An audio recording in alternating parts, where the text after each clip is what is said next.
ಬ್ರಿಟಿಷ್ನವರು ಸಾಮೂಹಿಕ ಶಿಕ್ಷಣ ಕೊಟ್ಟು ಕೂಡ 20% ಸ್ವಾತಂತ್ರ್ಯ ಬಂದಾಗ ನಾವು 20% ಒಳಗಡೆ ಇದ್ದದು ಲಿಟರಸಿ. ಈಗ 79% ಇದ್ದೀವಿ. ಅದು ಮೊದಲು ಓನ್ಲಿ 79, ಲೆಸ್ ದ್ಯಾನ್ 20%. ಎಷ್ಟು? 16. ಅದಕ್ಕೆ ಲೆಸ್ ದ್ಯಾನ್ ಅಂತ ಹೇಳ್ಬಿಟ್ಟಿದ್ದೀನಿ, ಕರೆಕ್ಟ್ ಆಗಿ ಗೊತ್ತಿಲ್ವಲ್ಲ, ಯಾವ್ದಕ್ಕೂ ಇರ್ಲಿ ಇತ್ತಾಗಿ ಅಂತ ಇರ್ಬಿಟ್ಟು ಲೆಸ್ ದ್ಯಾನ್ 20% ಅಂತ ಹೇಳಿದ್ದೀನಿ. Less than 20%. ಇವತ್ತು 79% ಹೋಗಿದ್ದೀವಿ. ಅಫ್ಕೋರ್ಸ್ ಈ ಸಂವಿಧಾನದ ಫಲ ಅದು. ಈ 79% ಲಿಟರಸಿ ಆಗಿದ್ರೆ 70 ವರ್ಷಗಳ ನಂತರ ಈ ಸಂವಿಧಾನದ ಫಲ. ಆದ್ರಿಂದ ನಾನು ಯಾಕೆ ಹೇಳ್ತಾ ಇದ್ದೀನಿ ಅಂದ್ರೆ, ಮೀಸಲಾತಿ ಬಗ್ಗೆ ಸ್ವಲ್ಪ ಹೇಳ್ತೀನಿ. ಆಮೇಲೆ ಮೀಸಲಾತಿ ಯಾಕೆ ಬೇಕು, ಯಾಕೆ ಬೇಡ, ಅದು ಕೂಡ ಚರ್ಚೆಗಳು ನಡೀತವೆ. ಈಗ ಸಂವಿಧಾನ ಸುಟ್ಟಾಕಿದವರು ಯಾಕೆ ಸುಟ್ಟಾಕಿದ್ರು?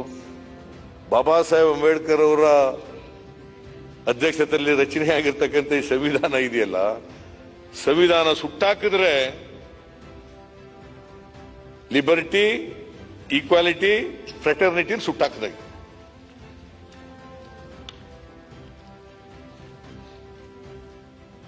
ಅಲ್ವೇ ಪರಮೇಶ್ವರ್? ಇದನ್ನೇ ಸುಟ್ಟಾಕ್ಬಿಟ್ಟಾಗಿ ಇವಿಲ್ಲದೆ ಹೋದ್ರೆ ಇವತ್ತು ನಾವ್ ಯಾರು ಕೂಡ ವಿದ್ಯಾವಂತರಾಗಕ್ಕೆ ಸಾಧ್ಯನೇ ಆಯ್ತಿರ್ಲಿಲ್ಲ. ಕುರಿ ಕಾಯ್ಕೊಂಡು ಎಮ್ಮೆ ಕಾಯ್ಕೊಂಡು ಎಲ್ಲ ಇರ್ತಿತ್ತು.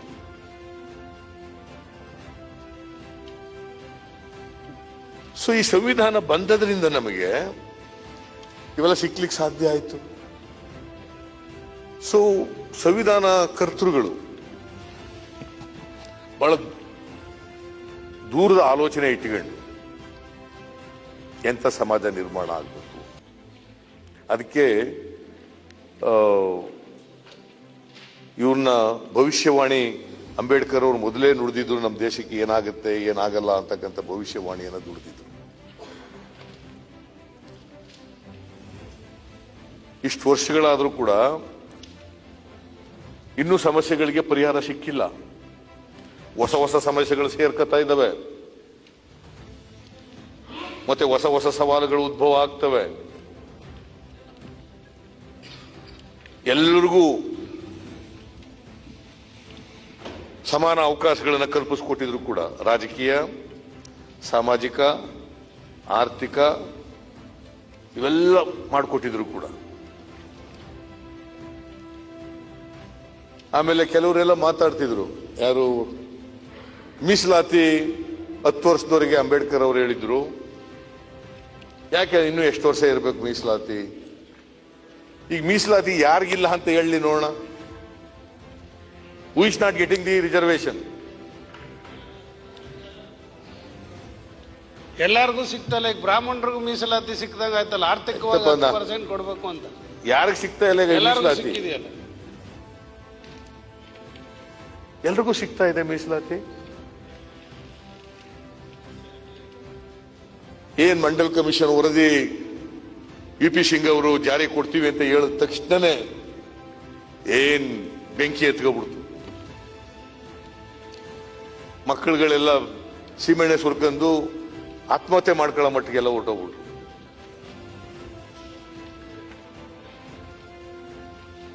Without knowing the reality. Because ಯಾಕಂದ್ರೆ ಸಂವಿಧಾನ ಓದೇ ಇಲ್ಲ ಯಾರುವೆ. ಈಗಲೂ ಮೀಸಲಾತಿ ನಮ್ಮ ದೇಶದಲ್ಲಿ ಸಂವಿಧಾನ ಬಂದ ಮೇಲೆ ಮೀಸಲಾತಿ ಶುರುವಾಯಿತು. ಅದಕ್ಕೆ ಮೊದಲು ಸಾವು ಮಹಾರಾಜ್ ಕೊಲ್ಲಾಪುರ 1902ನೇ ಇಸ್ವಿನಲ್ಲಿ ಅವ್ರು ಮೀಸಲಾತಿ ತಂದಿದ್ರು. 1902ನೇ ಇಸ್ವಿ ಸಾವು ಮಹಾರಾಜ್. ಇಡೀ ದೇಶದಲ್ಲಿ ಮೀಸಲಾತಿ ಅಂತ ಪ್ರಾರಂಭ ಆದದ್ದು ಸಾವು ಮಹಾರಾಜ್ ಅವರಿಂದ. ಅದಾದ ಮೇಲೆ ನಮ್ಮ ಮೈಸೂರಿನ ನಾಲ್ವಡಿ ಕೃಷ್ಣರಾಜ ಒಡೆಯರ್ 1921ನೇ ಇಸ್ವಿನಲ್ಲಿ ಅವ್ರು ಮೀಸಲಾತಿ ತಗೊಂಡ್ರು. ಅಲ್ಲಿವರೆಗೆ ಮೀಸಲಾತಿ ಎಲ್ಲೂ ಇರಲಿಲ್ಲ, ದೇಶದಲ್ಲಿ ಎಲ್ಲೂ ಇರಲಿಲ್ಲ. ನಾಲ್ವಡಿ ಕೃಷ್ಣರಾಜ ಒಡೆಯರ್ ಅವರು 25% ಅಲ್ಲ 75% ಬ್ರಾಹ್ಮಣೇತರರಿಗೆ, 25% ಬ್ರಾಹ್ಮಣ ವರ್ಗದವರಿಗೆ ಅಂತ ಮೀಸಲಾತಿ ತಗೊಬಂದ್ರು. ಆಗ ಎಂಥದ್ದು ಮಿಲ್ಲರ್ ಆಯೋಗ ರಚನೆ ಮಾಡಿ, ಅದರ ವರದಿ ಆದ ಬ್ರಿಟಿಷ್, ಅವನು ಇಂಗ್ಲಿಷ್ನವನು, ನಮ್ಮ ದೇಶದವನಲ್ಲ, ಮಿಲ್ಲರ್, ಅವನು ಅಧ್ಯಕ್ಷತೆಯಲ್ಲಿ ಆಯೋಗ ಆಗಿ 1920ನೇ ಇಸ್ವಿಯಿಂದ ಜಾರಿಗೆ ಕೊಡ್ಲಿಕ್ಕೆ ಮಾಡಿದ್ರು. ಅದು 18-19ರಲ್ಲಿ ಆಯೋಗ ರಚನೆ ಆಯಿತು. 21ನೇ ಇಸ್ವಿನಲ್ಲಿ ಜಾರಿಗೆ ಕೊಟ್ಟರು ನಾಲ್ವಡಿ ಕೃಷ್ಣರಾಜ ಒಡೆಯರ್. ಮಹಾರಾಷ್ಟ್ರದಲ್ಲಿ ಕೊಲ್ಲಾಪುರದಲ್ಲಿ ಸಾವು ಮಹಾರಾಜ್, ಮೈಸೂರಿನಲ್ಲಿ ನಾಲ್ವಡಿ ಕೃಷ್ಣರಾಜ ಒಡೆಯರ್. ಇವರಿಬ್ರು ಕೂಡ ಮೀಸಲಾತಿ ತಂದ್ರು. ಅದಾದ್ಮೇಲೆ ಬಾಬಾ ಸಾಹೇಬ್ ಅಂಬೇಡ್ಕರ್ ಅವರು ಈ ಸಂವಿಧಾನ ನಮಗೆ ಸಿಕ್ಕಿದ ಮೇಲೆ, ನಮ್ಮ ದೇಶಕ್ಕೆ ನಾವೇ ಸಂವಿಧಾನ ರಚನೆ ಮಾಡ್ಕೊಂಡ ಮೇಲೆ ಮೀಸಲಾತಿ ಸಿಕ್ಕಿತ್ತು. ಅದು ಮೊದಲನೇ ತಿದ್ದುಪಡಿ ಆದದ್ದು, ಸಂವಿಧಾನಕ್ಕೆ ಮೊದಲನೇ ತಿದ್ದುಪಡಿ ಆಯ್ತಲ್ಲ 1951ನೇ ಇಸ್ವಿನಲ್ಲಿ. ಹಿಂದುಳಿದವರು ಮೀಸಲಾತಿ ಕೊಡಬೇಕು ಅಂತ ಮೊದಲನೇ ತಿದ್ದುಪಡಿ ಆದದ್ದು ಸಂವಿಧಾನ. First amendment to the Indian constitution to give reservation to backward communities. ಏನಪ್ಪ? OBC, other backward classes. ಅಲ್ಲಿವರೆಗೆ ಇರಲಿಲ್ಲ. ಯಾಕಂದ್ರೆ ಸಂವಿಧಾನ ರಚನೆ ಮಾಡಿದಾಗ OBCಗಳಿಗೆ ರಿಸರ್ವೇಶನ್ ಕೊಟ್ಟಿರಲಿಲ್ಲ. ಮೊದಲನೇ ತಿದ್ದುಪಡಿ ಮಾಡಿ ರಿಸರ್ವೇಶನ್ ಕೊಟ್ಟರು. ಅದಕ್ಕೆ ಮೊದಲು ರಿಸರ್ವೇಶನ್ ಆರ್ಟಿಕಲ್ 340, 341, 342 ಇದರಲ್ಲಿ ರಿಸರ್ವೇಶನ್ ಕೊಟ್ಟಿದ್ರು. ಇಂದಿರಾ ಸಹಾನಿ ಕೇಸ್ನಲ್ಲೇ reservation shall not exceed 50%. General category ಬರೋರಿಗೆ 50%, ರಿಸರ್ವೇಶನ್ ಅಲ್ಲಿ ಬರೋರಿಗೆ 50% ಅಂತೇಳಿ ಮಂಡಲ್ ಕಮಿಷನ್ ವರದಿ ಆದ್ಮೇಲೆ 49.5% ಮೀಸಲಾತಿಯನ್ನ ಮಾಡಿದ್ದು ಆಗ. ಸೊ ಮೀಸಲಾತಿ ಹಿಂಗೆ. ಈಗ ಮೀಸಲಾತಿ ಏನಾಗ್ತಾ ಇದೆ, ರಿಸರ್ವೇಶನ್ ಇನ್ ಪ್ರಮೋಷನ್ ಅಲ್ಲಿ ಯಾಕೆ ಮೀಸಲಾತಿ ಕೊಡಬೇಕು ಅಂತ ನಿಮ್ಗೆ ಗೊತ್ತಾಯ್ತಾ? ಸುಪ್ರೀಂ ಕೋರ್ಟ್ ನಲ್ಲಿ ಒಂದು ಜಡ್ಜ್ಮೆಂಟ್ ಆಯ್ತು, ರಿಸರ್ವೇಶನ್ ಇನ್ ಪ್ರಮೋಷನ್ ಯಾಕೆ ಕೊಡಬೇಕು ಅಂತಂದ್ರೆ, if there is no adequate representation,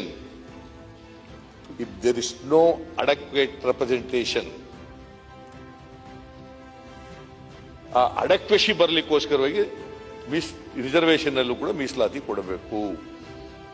supreme ಕೋರ್ಟ್ನವರು ಅದರ ವಿರುದ್ಧವಾಗಿ ಕೊಟ್ಬಿಟ್ರು ಡಿಸಿಷನ್. ಅದಕ್ಕೆ ನಾವು ಕರ್ನಾಟಕದಲ್ಲಿ ನಾವೊಂದು ಕಾನೂನು ಮಾಡಿದ್ದು, ಬಹುಶಃ ಇಡೀ ದೇಶದಲ್ಲಿ ಮಾಡಿಲ್ಲ ಎಲ್ಲುವೆ. ಕರ್ನಾಟಕದಲ್ಲಿ ನಾವು ಅಧಿಕಾರದಲ್ಲಿರುವಾಗ ಈ ಮೀಸಲಾತಿಯನ್ನ ಮಾಡೋದು ನಾವು. ಈಗ ಮತ್ತೆ ಉತ್ತರಾಖಂಡದಲ್ಲಿ ಸಮಸ್ಯೆ ಎದ್ದುಬಿಟ್ಟಿದೆ. ಸುಪ್ರೀಂ ಕೋರ್ಟ್ನವರು ಮತ್ತೆ ಡಿಸಿಷನ್ ಕೊಟ್ಟಿದ್ದಾರೆ.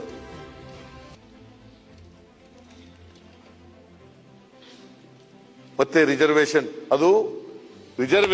Is not a fundamental right ಅಂತ ಅಂದ್ಬಿಟ್ಟಿದ್ದಾರೆ. Reservation is not a fundamental right. Then what it is? If it is not a fundamental right, then what it is? Why Article 15 and 16? Are they not coming under the third of the Constitution? They are coming under the part third of the Constitution. Since they are coming under the part third of the Constitution, they are fundamental rights. It is a fundamental right.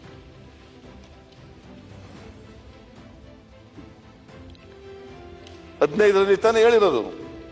15(4), 16(4), 16(4)A ಇವೆಲ್ಲ ಹೇಳಿರೋದು ಅದನ್ನೇ ಅಲ್ಲ. 15, 16 ಎಲ್ಲಿ ಬರೋದು? They are coming under part third of the constitution.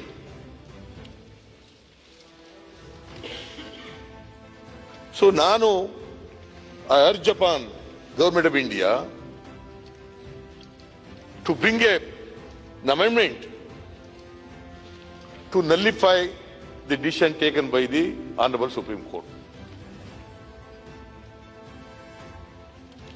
Otherwise, adequacy is no meaning. It's a constitutional provision.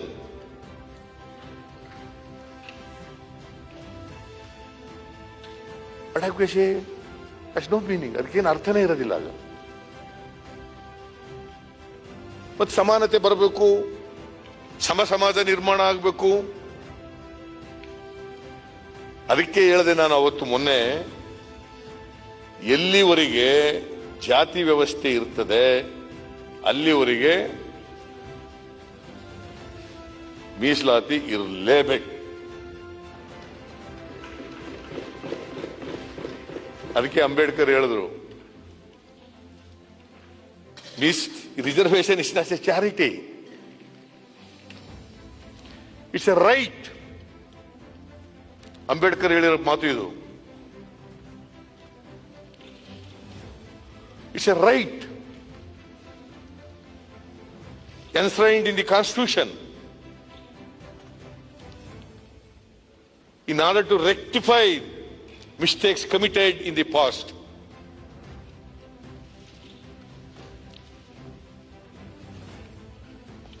See, that is why we want reservation.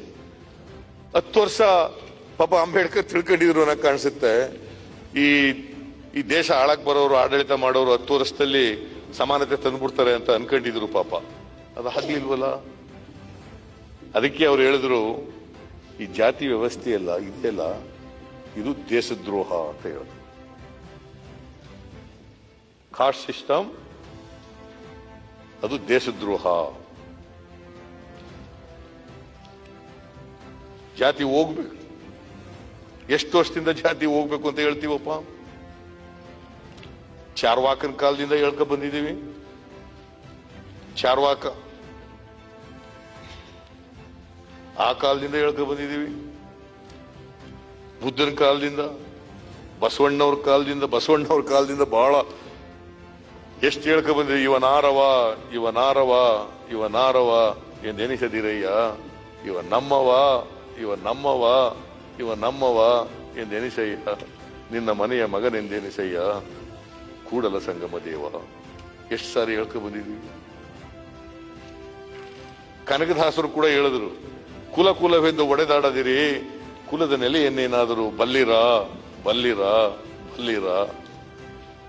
ಹೋಗಿದ್ಯಾ?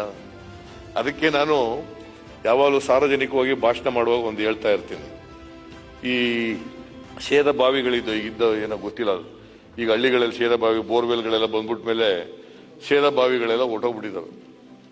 ನಾವೆಲ್ಲ ನೀರು ಸೇದಕ್ಕೆ ಹೋಯ್ತಿದ್ವಾಗ ಹುಡುಗರಾಗಿದ್ದಾಗ, ಈ ಗುಬ್ಬಚ್ಚಿಗಳೆಲ್ಲ ಈ ಬಾವಿಗಿಳಿಯಕ್ಕೆ ಒಂದೊಂದು ಗೂಡು ಮಾಡ್ಕೊಂಡಿರೋರು ಬಾವಿನಲ್ಲಿ ಕಾಲಿಟ್ಗಳಕ್ಕೆ. ಅಲ್ಲಿ ಗುಬ್ಬಚ್ಚಿಗಳು ಸೇರ್ಕೊಬಿಡೋವು. ಈಗೆಲ್ಲ ಗುಬ್ಬಚ್ಚಿಗಳು ಮಾಯ ಆಗ್ಬಿಟ್ಟಿದ್ದಾವೆ. ನಮ್ಮ ಕೆಲಸಗಳಿಂದ ಗುಬ್ಬಚ್ಚಿಗಳು ಇಲ್ಲ ಈಗ. ಆ ಗುಬ್ಬಚ್ಚಿಗಳು ಸೇರ್ಕೊಂಡಿರುವ ಗುಬ್ಬಚ್ಚಿಗಳು ಅಲ್ಲಿ ಗೂಡು ಕಟ್ಟಿದಂತೂ ಶಕ್ತಿ ಕಸ ಎಲ್ಲ ಬೀಳೋದು ನೀರಿಗೆ. ನಾವೇನ್ ಮಾಡ್ತಿದ್ದೋ, ಕಸ ಬಿಂದಿಗೆ ಬರ್ತದ, ನೀರಿಗೆ ಬರ್ತದಲ್ಲ ಅಂದ್ಬಿಟ್ಟು ಬಿಂದಿಗೆನ ಮೇಲೆಗೆ ಕೆಳಗೆ, ಮೇಲೆ ಆ ಕಸ ಎಲ್ಲ ಹೊಟ್ಟೋಗೋದು ಹಿಂಗೆ. ಅದು ಹೋದ್ಮೇಲೆ ನೀರು ತಗೊಳ್ಳಿ ಅವನು. ಸ್ವಲ್ಪ ಹೊತ್ತಾದ್ಮೇಲೆ ಅಲ್ಲೇ ನಿಂತ್ಕೊಂಡು ನೋಡಿದ್ರೆ ಕಸ ಹಿಂಗೆ ಸೇರ್ಕೊಬಿಡೋದು. ಮತ್ತೆ ನಮ್ಮ ಸುಧಾರಣೆಗಳೆಲ್ಲ ಹಂಗಾಗ್ಬಿಟ್ಟದೆ. ಬಿಕಾಸ್ ನಮ್ಮ ಜಾತಿ ವ್ಯವಸ್ಥೆ ಇದೆಯಲ್ಲ, ಜಡತ್ವದಿಂದ ಕೂಡಿರ್ತಕ್ಕಂಥದ್ದು. ಇದನ್ನೇ ಲೋಹಿಯಾ ಹೇಳಿದ್ದು. ನಮ್ಮ ಜಾತಿ ವ್ಯವಸ್ಥೆಗೆ, ಭಾರತೀಯ ಜಾತಿ ವ್ಯವಸ್ಥೆಗೆ ಚಲನೆ ಇಲ್ಲ. ಯಾವುದೇ ವ್ಯವಸ್ಥೆಗೆ ಚಲನೆ ಇರೋದಿಲ್ಲ, ಅಲ್ಲಿ ಆರ್ಥಿಕ ಸಾಮಾಜಿಕ ಬದಲಾವಣೆಗಳಾಗಲಿಕ್ಕೆ ಸಾಧ್ಯ ಇಲ್ಲ. ಲೋಹಿಯಾ ಹೇಳಿದ್ದು ಇದನ್ನ. ಜಡತ್ವದಿಂದ ಕೂಡಿರ್ತಕ್ಕಂಥ ಸಮಾಜ ನಮ್ದು. ದಟ್ ಈಸ್ ವೈ ಬಸವಾದಿ ಶರಣರು 800 ವರ್ಷಗಳ ಹಿಂದೆ ನಮಗೊಂದು ದೊಡ್ಡ ಕೊಡುಗೆ ಇದೆ ನಮ್ಮ ದೇಶಕ್ಕೆ. ಅಂಬೇಡ್ಕರ್ ಅವರು ಒಂದ್ ಕಡೆ ಹೇಳ್ತಾರೆ ಅವ್ರ ಭಾಷಣದಲ್ಲಿ, ಬುದ್ಧನ ಕಾಲದಲ್ಲೇನೆ ಎಂಥದೋ ಸಂಘಗಳಿದ್ದವು ಅಂತ. ಸಂಘ ಆಗ್ಲೇ ಪಾರ್ಲಿಮೆಂಟು ಡೆಮಾಕ್ರಸಿ ಎಲ್ಲ ಇತ್ತು ಅಂತ ಹೇಳ್ತಾರೆ ಅವರು.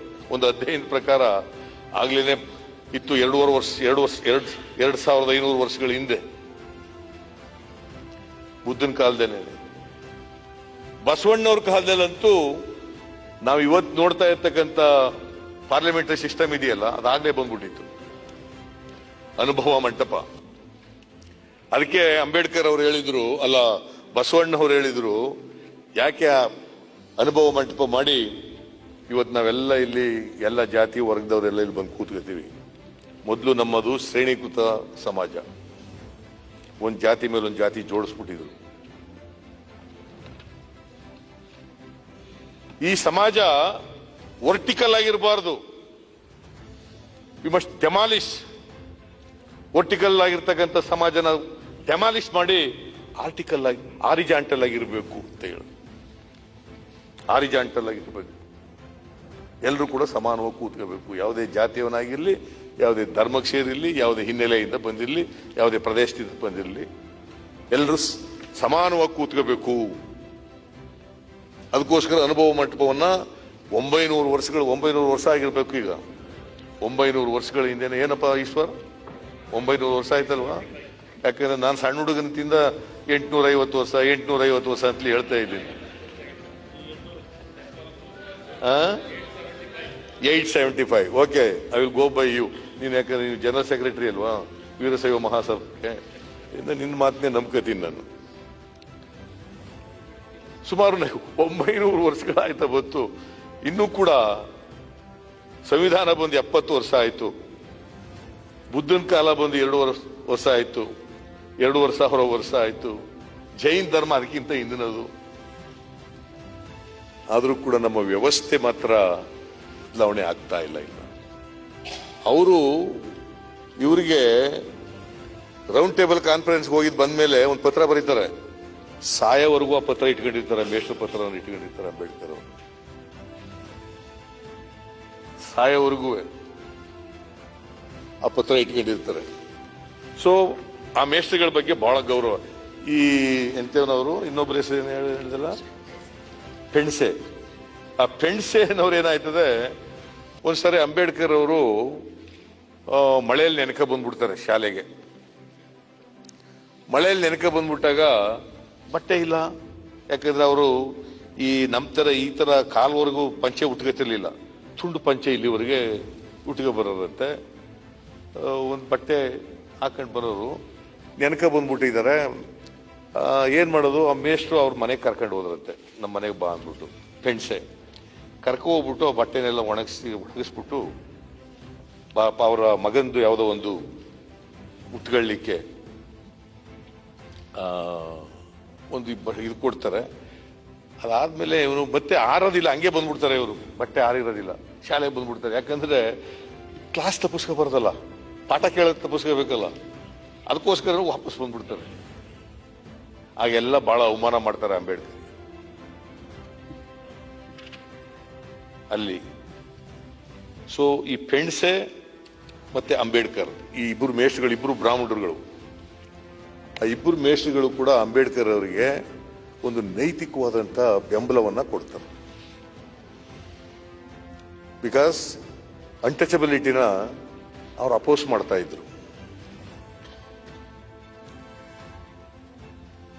ಬಟ್ ಅಂಬೇಡ್ಕರ್ ಅವರು ಬಹಳ ದೀರ್ಘಕಾಲ ಅವರು ವಿದ್ಯಾಭ್ಯಾಸ ಮುಗಿಸ್ಕೊಂಡು ಬಂದ್ಮೇಲೆ ಬದುಕಿರೋವರೆಗೂ ಕೂಡ ಈ ಅಮಾನುಷವಾದಂತ ಪದ್ಧತಿ ಇತ್ತಲ್ಲ, ಜಾತಿ ಪದ್ಧತಿ ಮತ್ತು ಅಸ್ಪೃಶ್ಯತೆ ಪಾಲನೆ, ಇದರ ವಿರುದ್ಧ ಹೋರಾಟ ಮಾಡ್ತಾರೆ. ಜೀವನದ ಉದ್ದಕ್ಕೂ ಕೂಡ ಅಂಬೇಡ್ಕರ್ ಅವರು ಯಾವತ್ತೂ ಕೂಡ ರಾಜಿ ಮಾಡ್ಕೊಂಡವರಲ್ಲ. ಅವರು ನಂಬದಂತ ವಿಚಾರ, ಅವರು ಪ್ರತಿಪಾದನೆ ಮಾಡದಂತ ವಿಚಾರ, ಅವರು ಯಾವ ವಿಚಾರಕ್ಕೋಸ್ಕರ ಹೋರಾಟ ಮಾಡ್ತಾ ಇದ್ರು ಆ ವಿಚಾರಗಳಲ್ಲಿ ಯಾವತ್ತೂ ಕೂಡ ರಾಜಿ ಮಾಡ್ಕೊಂಡವರಲ್ಲ. ನಿಮ್ಗೆ ಗೊತ್ತಿರಬೇಕು, ಮೊದಲನೇ ಸಾರಿ ಗಾಂಧೀಜಿಯವ್ರನ್ನ 1931 ಇಸ್ವಿ 31 ಭೇಟಿ ಆಗ್ತಾರೆ. ರೌಂಡ್ ಟೇಬಲ್ ಕಾನ್ಫರೆನ್ಸ್ ಇಂದ ಬಂದ ಮೇಲೆ ಗಾಂಧೀಜಿಯವರೇ ಇವ್ರ ಮೇಲೆ ಎಲ್ಲ ಗೊತ್ತಿರ್ತ. ಅಲ್ಲಿವರೆಗೆ ಪಾಪ ಗಾಂಧೀಜಿಯವ್ರಿಗೂ ಕೂಡ ಅಂಬೇಡ್ಕರ್ ಒಬ್ಬ ಬ್ರಾಹ್ಮಣ ಅಂತ ತಿಳ್ಕೊಬಿಟ್ಟಿದ್ರು. ಗೊತ್ತಾ ನಿಮ್ಗೆ ಅದು? ಆಮೇಲೆ ಇವರು ದಲಿತರು ಅಂತ ಗೊತ್ತಾದ್ದು ಪರಮೇಶ್ವರ್. ಗೊತ್ತಾದು ಗೊತ್ತಿರ್ಬೇಕು ಪರಮೇಶ್ವರಿಗೆ. ಬ್ರಾಹ್ಮಣ ಅಂತ ತಿಳ್ಕೊಬಿಟ್ಟಿದ್ರು. ಯಾಕಂದ್ರೆ ಇಷ್ಟು ಬುದ್ಧಿವಂತ ಇರ್ಬೇಕಾದ್ರೆ ನೀವು ಸವರ್ಣೀಯನೇ ಇರಬೇಕು ಅನ್ನೋದು ಒಂದು ಅಭಿಪ್ರಾಯ ಇರ್ತದೆ.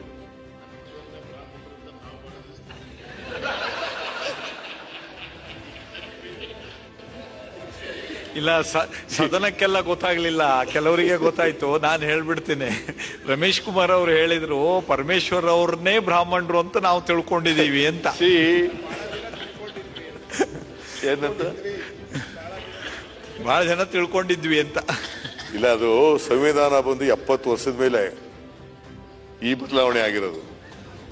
ಸಂವಿಧಾನ ಇಲ್ಲಿಯವ್ರು ಈ ಬದಲಾವಣೆ ಆಯ್ತಿತ್ತು? ಸಾಧ್ಯನೇ ಇರ್ತಿರ್ಲಿಲ್ಲ. ಸ್ವಲ್ಪ ಬ್ರಾಹ್ಮಣರು ಬುದ್ಧಿ ಬರಬೇಕು, ಅದ್ರ ಬ್ರಾಹ್ಮಣಿಕೆ ಬರಬಾರದು ಅಷ್ಟೇ. ಬ್ರಾಹ್ಮಣತ್ವ ಬರಬಾರ್ದು. ಈ ರಮೇಶ್ ಕುಮಾರ್ ನೋಡಿ, ಬ್ರಾಹ್ಮಣನಾಗಿ ಹುಟ್ಟಿದ್ದಾರೆ, ಬ್ರಾಹ್ಮಣತ್ವ ಇಲ್ಲ, ಬ್ರಾಹ್ಮಣಿಕೆ ಇಲ್ಲ.